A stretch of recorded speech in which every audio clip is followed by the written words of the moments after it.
Coming along this woodland path, I want to divert your attention to this shrub on the right. Absolutely full of its fleshy berries.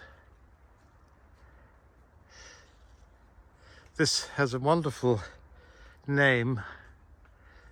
I think a genius at naming things. Named this popcorn. This is a euonymus. Whether you want orange bits in your popcorn, I don't know, but nevertheless, it's a really decorative, small to medium-sized shrub.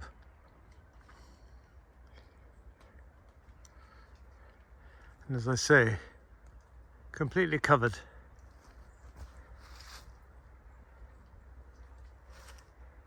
A memorable name, and rather cutesy with it.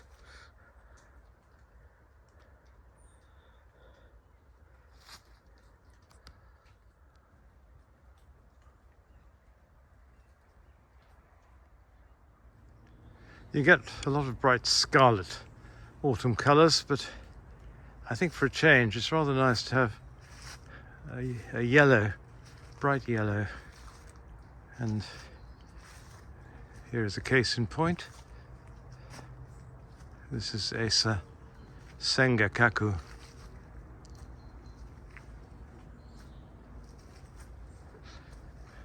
It's also got these red new stems which show up in the winter.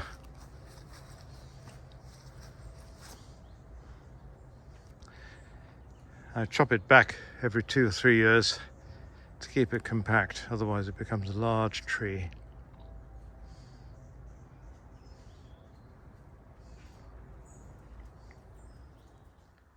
Let's have a walk around the fernery.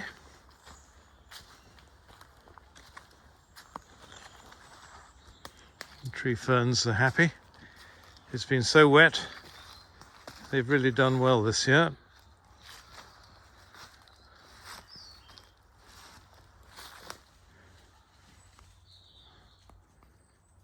These are the more usual Dryopteris ferns, and there's Dryopteris wallichiana with its black stems.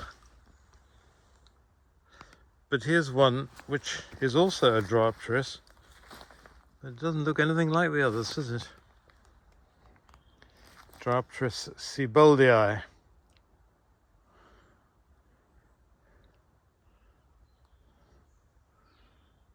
In the dappled light, I can't help seeing some fleshy pinky red trumpets on a ground covering plant down there. So we'll have a closer look. And here is the plant in question from Chile. This is a plant called Phyllesia magellanica.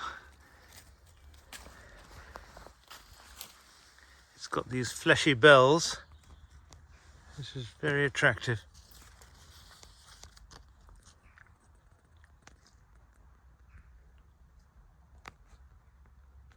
It's been here many years and is happily suckering around.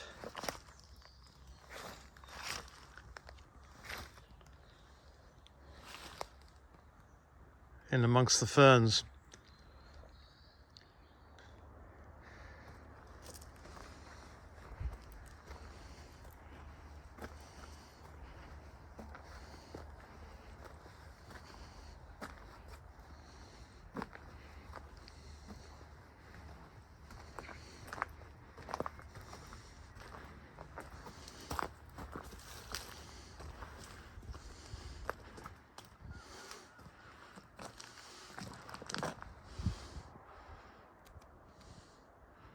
Well, we've arrived at this marvellous hibiscus. Of course, the problem with plants that flower at this time of year, late in the season, is that they're liable to get battered by the weather. And we have certainly had weather. And so this poor hibiscus with its enormous flowers, is looking slightly the worse for wear.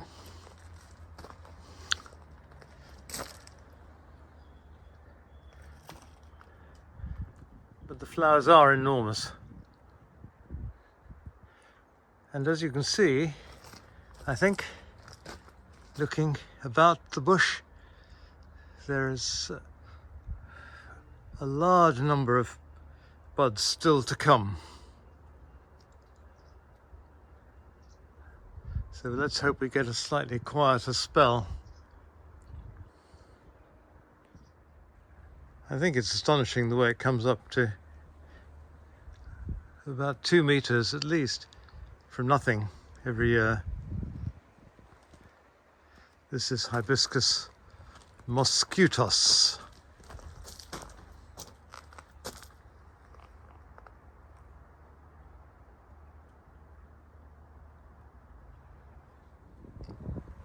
Moving across to the wall here, we have a white passion flower, the last minute insects coming into it.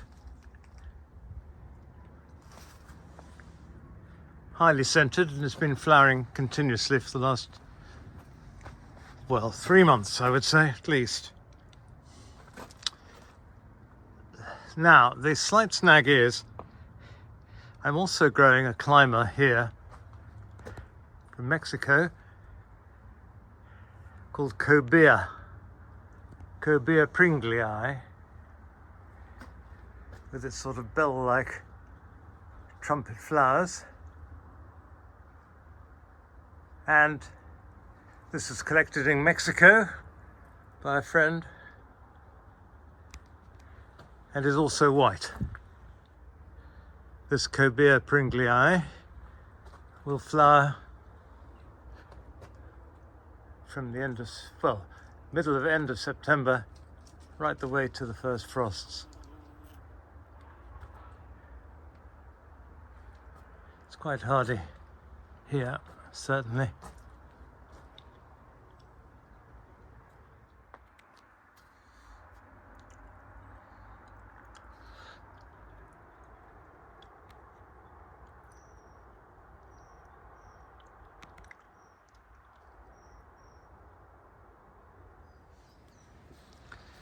I've noticed our bananas, clump, 2 of them are now fruiting.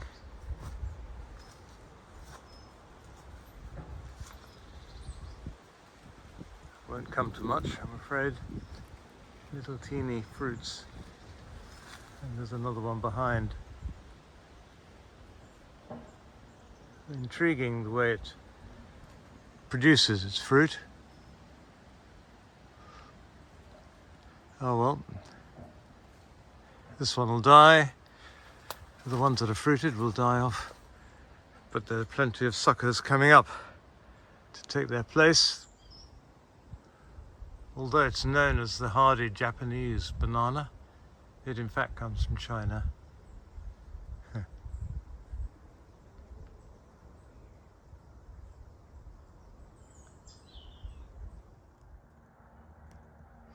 True to autumn, here's a jolly sight. The lovely glossy leaves of a Japanese Viburnum, Viburnum japonicum. Makes a lovely show at this time of year. It's little red berries in groups with the glossy foliage.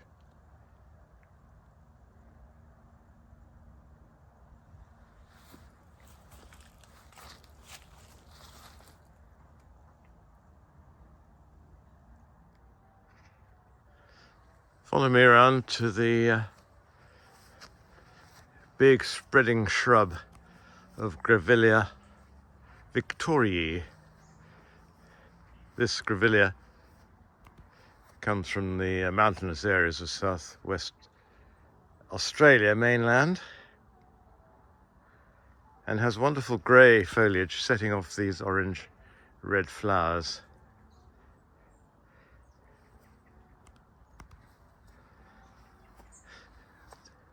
The flowers come out late in the season, but they stay as closed up orangey red buds hanging, dangling from the bush for ages before they come out. Then they open up into these sort of, I don't know, parachute, spidery looking, intriguing flowers. And the bees in there resting.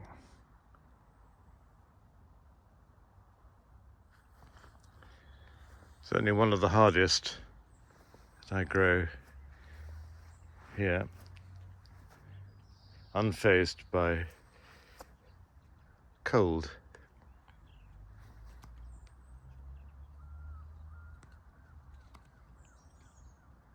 Excellent if you've got the space.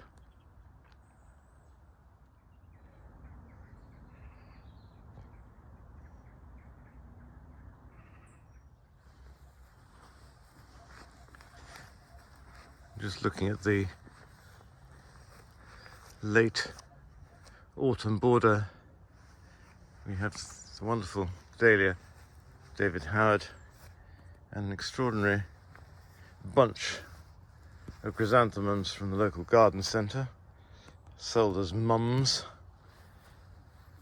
in neat little buns, but put them out and they go feral, as you can see, including a few lavender ones have sneaked in.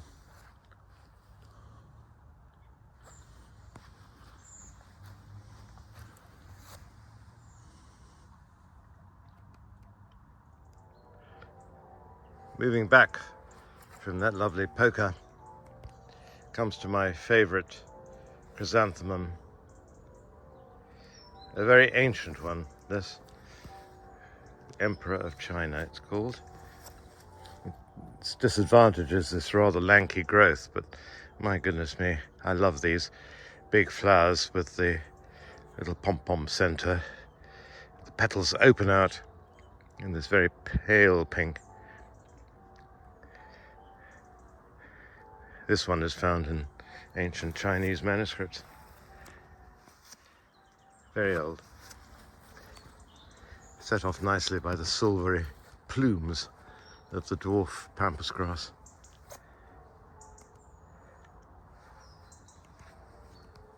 Glistening with a few raindrops after a shower overnight.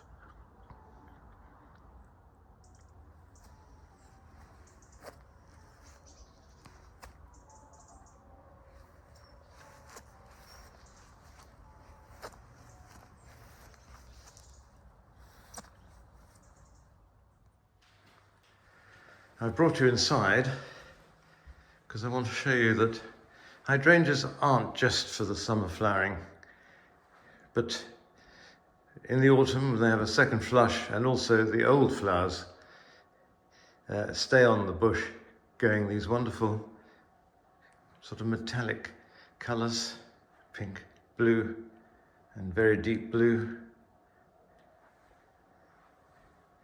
Now here we've got them in a vase in order to keep them hydrated, because in order to dry them, ironically enough, they need to have absorbed quite a bit of water,